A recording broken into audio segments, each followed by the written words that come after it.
Hi everybody, Aazam here, your transformation coach and founder of Heal the Heart. I empower you to achieve mental and emotional clarity, find your purpose and take actions toward living a fulfilled and more happier life.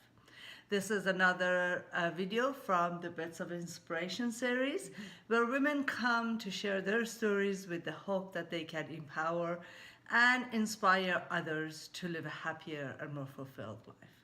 We have Lisa Kaul here.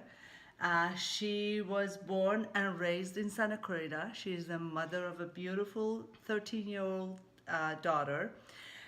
She has served as for 6 years. Yes. As Yes. active duty in Air Force, and for the last 10 years she has been a realtor in Santa Clarita and currently works with Delbeck. Lisa is here to share her story and her experience about when she heard the phrase, "You have cancer."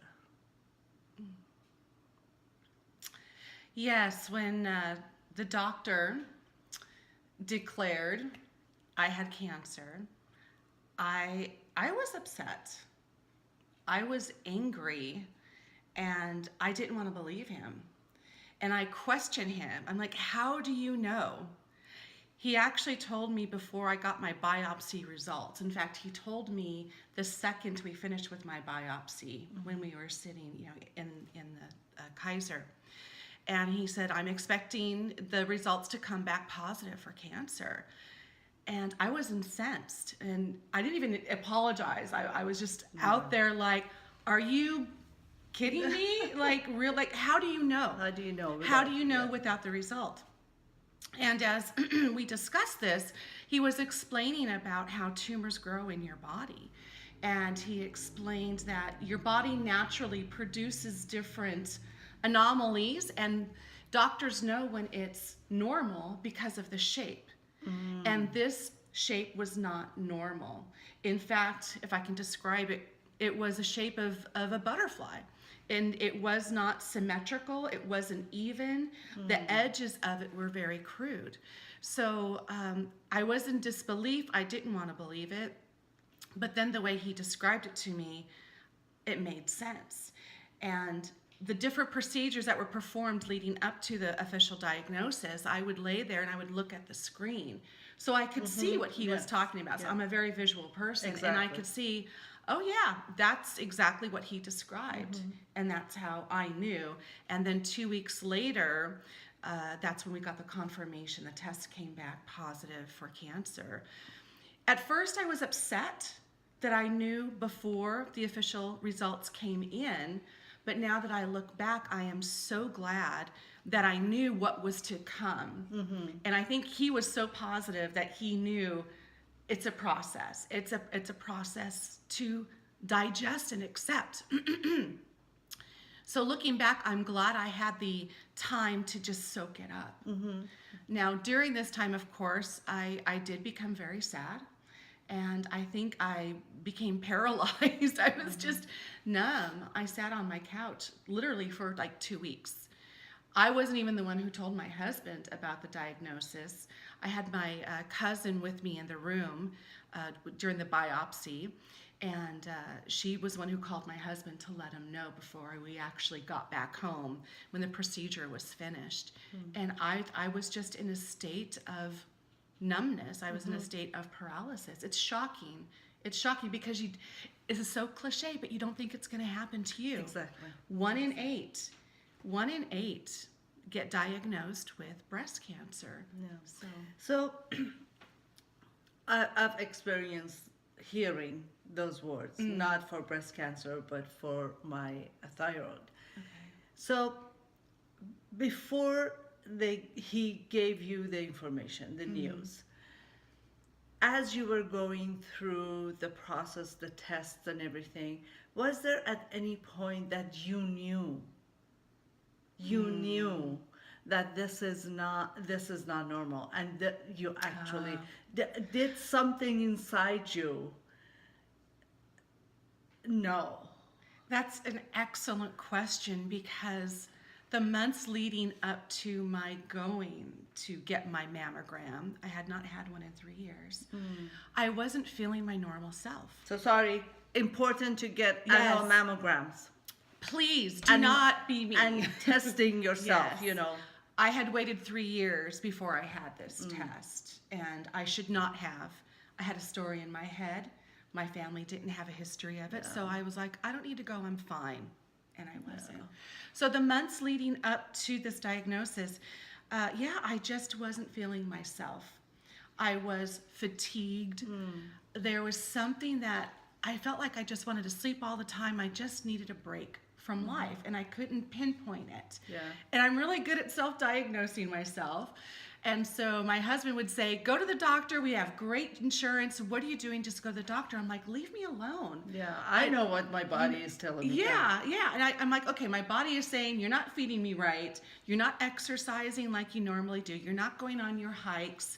Like, get off the couch and get with it. But there was a part of me that just could not. It was an exhaustion. Yes.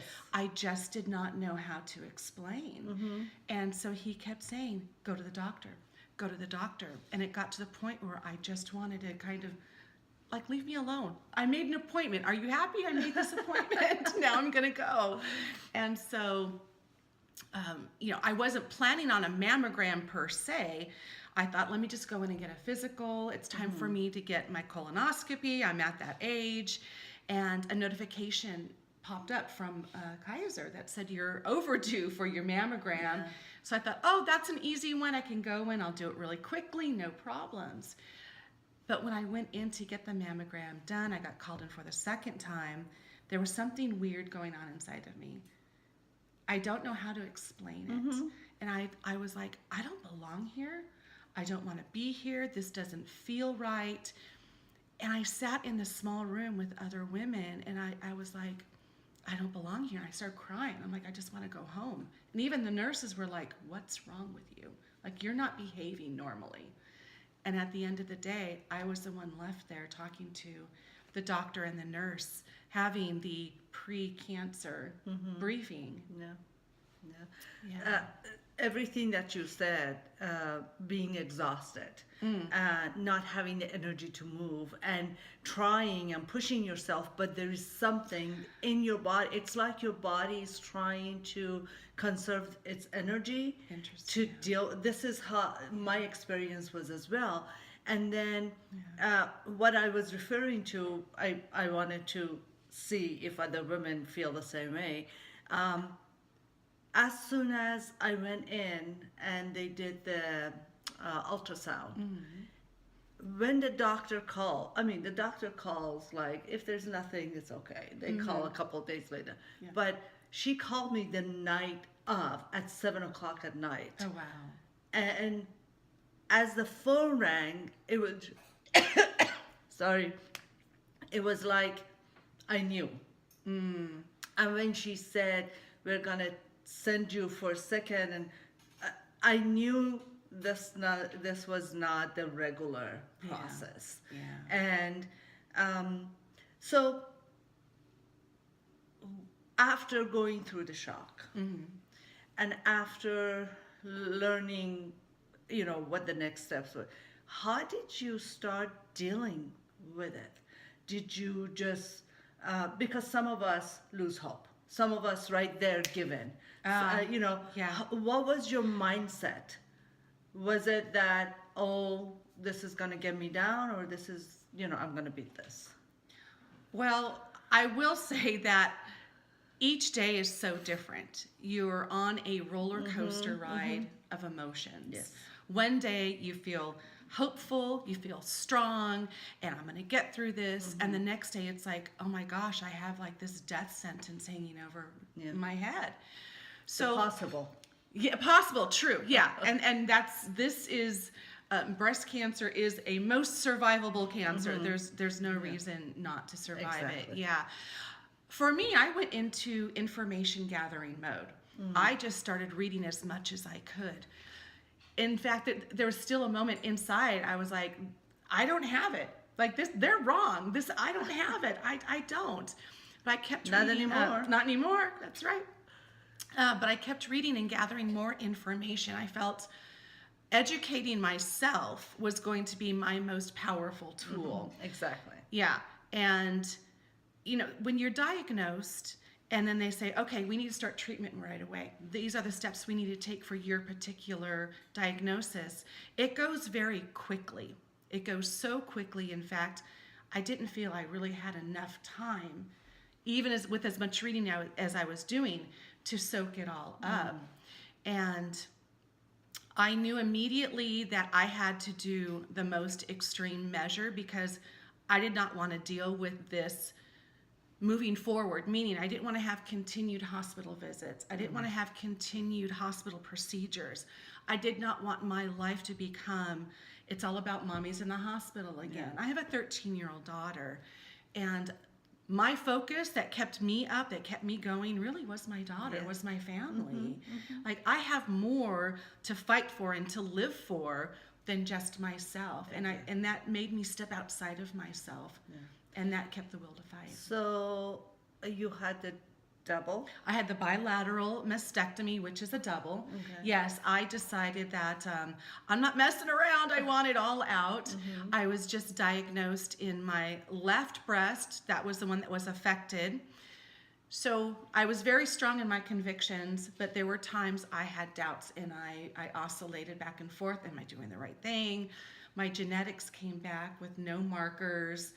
I had a lot of questions that came back, and I was like, oh my goodness, am I doing what's right? But when I would get into a place where I was quiet, and it was just me and my thoughts, I knew that I had to do everything I could immediately for the long term. So when I got the pathology back, my surgeon called me. It's kind of funny. I was walking around the Walmart over here in Valencia, and she says, I've got your pathology. I'm in the middle of Walmart, and she says, you made the right choice. We found cells in your right breast that were not detected through an ultrasound, the mammograms, any of the other procedures. And I just started crying. Because my gut, there was something internally. That's what I was talking about. Instinctually. Yes. Because from the get-go, I was like, give me the Angelina Jolie treatment. Yeah. Like, I'm like done with this.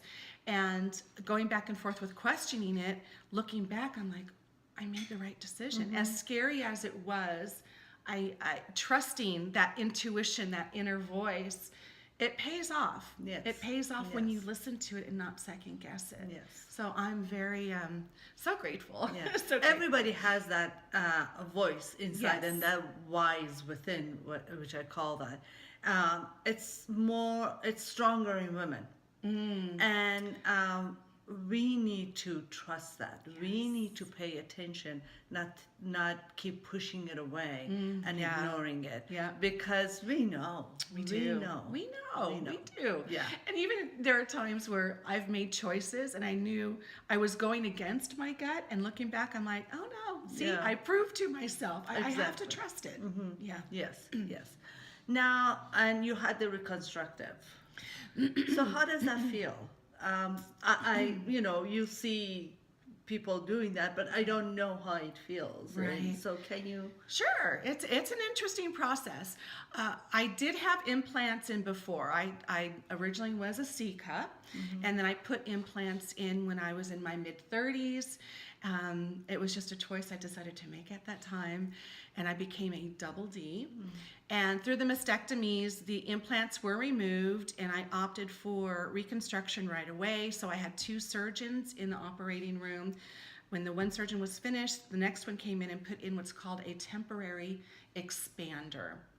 So they put that device in, and you have the opportunity to choose your cup size. Okay. And so I would go in weekly, 2 weeks after my surgery, I would go in once a week for a fill-up. They called it a fill-up. And they would put a saline solution in, and little by little it would fill in my chest, so I would have breasts. It's a process. It's not always an easy or a comfortable process. And during my journey with it, I decided that it just wasn't for me. There's a completely different feeling when you have breast implants with your own breast tissue versus having implants in when you don't have breast tissue Yeah. after a mastectomy. And I liken it to, I felt like I had 2 plastic cereal bowls in my chest. Okay. It was hard. I felt, for me, the edges were digging around on the inside of my skin. And it was just very uncomfortable. It didn't feel natural. Of course, it's not going to feel natural because it's not a natural part of your body. So I was at the tail end of the reconstruction. I started doing some more research in terms of cancers and things that can go wrong with implants. And there is, in fact, like 2 weeks after I stopped my, reconstruction, the FDA came out. And they said, they acknowledged that, there is a correlation between textured implants, but now they're saying all implants, and lymphoma cancer and possible autoimmune disease disorders, which is a whole mystery, because when it comes to autoimmune diseases, you never quite know what's at the root of it. So with that information and knowing that I had been diagnosed with cancer, again, I made the decision, I just want it all out. I don't want anything to do with it.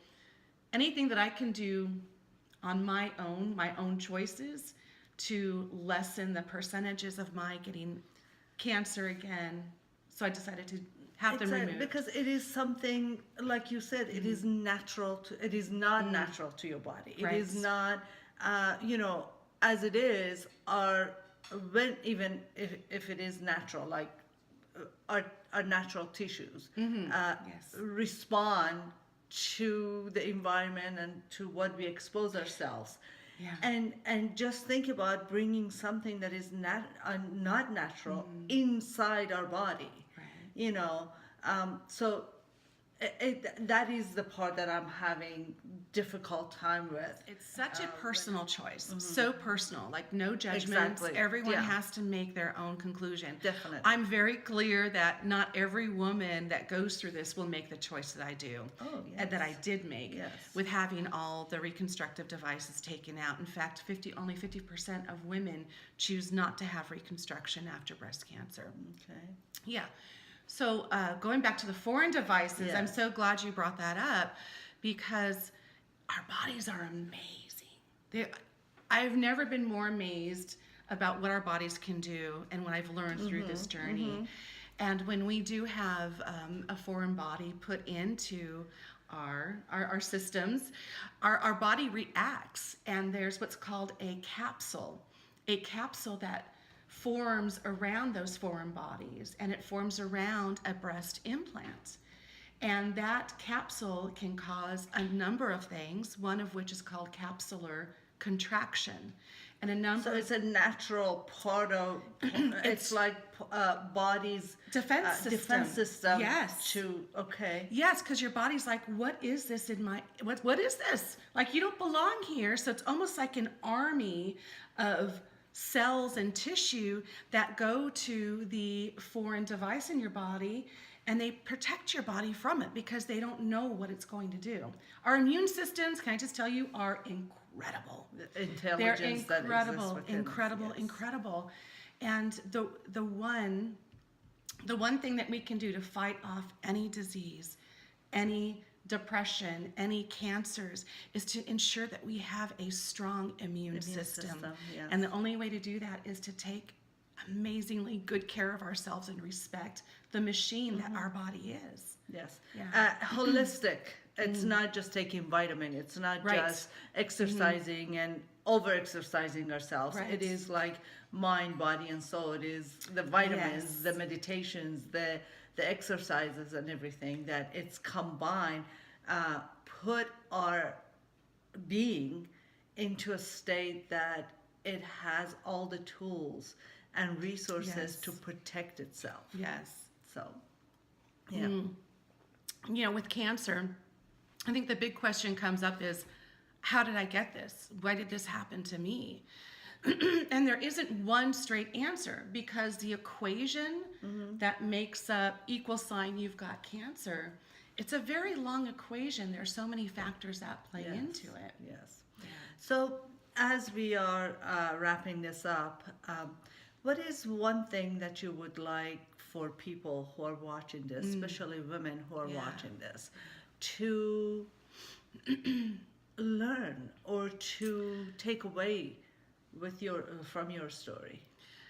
Please be your own advocate. Do your research. Become educated so you can ask the doctors the right questions in order for you to make the best decision for you and your family. I know my decision isn't everyone's decision, but I did the research for me. So I know when I look back at the end of the day, I can look inside and say, I made the right decision for myself and my family. Educate, read, talk to other women. This is a time where it's so easy to crawl up inside our warm little blanket and tune the outside world out. It's so important that we talk to other women. I call them angels. I've talked to many women who came to me, and not necessarily through themselves. I had a couple who said, I talked to the husband, and they're like, here, call my wife. She just went through this, or she just experienced this, or this is happening to her. When you reach out, when you open yourself up, you never know what is going to come your way that will help you and support you moving forward. And I call them my angels. Talk to your angels. Yeah. There are people, there are women out there who would love to support and share their stories. Exactly. Yeah. And also they understand because they have gone through it or going through it. So they know your mindset, where you are emotionally, physically. And there's a more or better understanding coming from the same people who are experiencing the same thing. Yeah, if you don't walk in these shoes, you honestly, really don't know. And you don't know how you're going to react until you're in that position. Yes. Yeah. And one other thing that I would like to add to what Lisa said, pay attention to that voice that is coming from within. Your intuition, your gut feeling never strays you wrong. It does not. Always is directing you toward taking the best action for you. Yes. Thank you, Lisa, for sharing your story. I know talking about cancer is not easy, but I appreciate your openness because you know that your story can help many others to deal with their situation. And if you have a story you would like to share, no topic is off limit. And give me a call or email me at Aazam Irilian@healtheheart.com and let's chat a bit. Take care and talk to you soon.